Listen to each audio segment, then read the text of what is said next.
New Year's is almost here. Should you book a gig for New Year's Eve? Stay tuned and let's talk about it.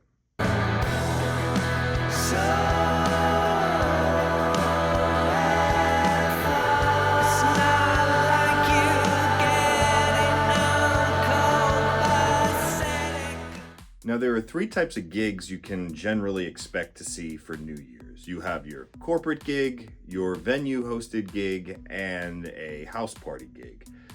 Each one of those types of gigs has its own set of pros and cons, so let's peel it back. The corporate gig. Pay is good, generally pretty well organized. You're not going to need to do too much, but you're still going to need to stay sober. Venue hosted.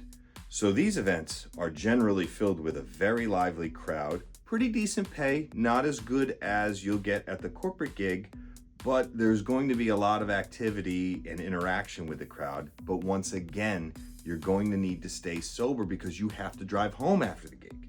And the house party gig. Now, the house party gig isn't going to pay as good as a venue gig or a corporate gig, but it's going to come with some perks. Number one, you can sleep there if you get too drunk. Number two, because you can sleep there, you can get as drunk as you want. And number three, this is the sort of venue that if you're going to feel up to the challenge, they might just continue to pay you and pay you and pay you if you play additional sets, even if you've only signed up for one.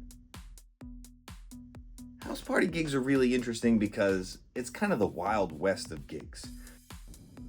That being said, my recommendation in this situation is going to be controversial.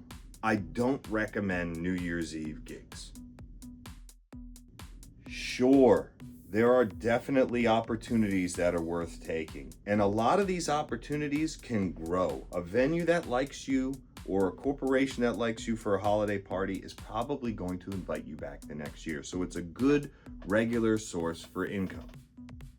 But for me, the additional logistical headaches that come with everything with a New Year's Eve gig make it so I don't necessarily want to do that gig. So my recommendation is to skip the New Year's Eve gig because you can get a gig at any other time. And you can get a corporate gig at any other time. It doesn't necessarily need to be New Year's. Maybe you wind up with the gig at Times Square on New Year's Eve, and maybe that's something you want to do. So it's not a hard and fast rule, but generally my recommendation is no. Instead, I have found that the time period between Christmas and New Year's provides a very unique opportunity for something that I'm going to recommend instead of a gig. Now, if you've ever wanted to book studio time in a world-class studio at bargain basement prices, the week between Christmas and New Year's is the time to do it. Very few people want to record between Christmas and New Year's, making it a time when the studio is generally down and very available. However, if you can find a crew that's willing to work during this time, this is definitely the cheapest that you can get studio time for. We did this about 15 years ago at MixArt Studios in Montreal with producer Patrick Kreef and our engineer Joe Saliba. Home studios are cheap. We all have them. But if you want time in a world-class place, this is the cheapest that you are going to pay.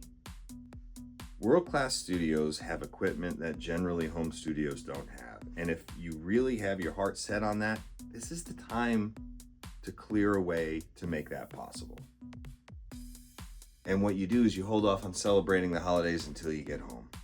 So it's almost like you're in space for a week and you're completely left alone, offered up for your consideration. Until next time.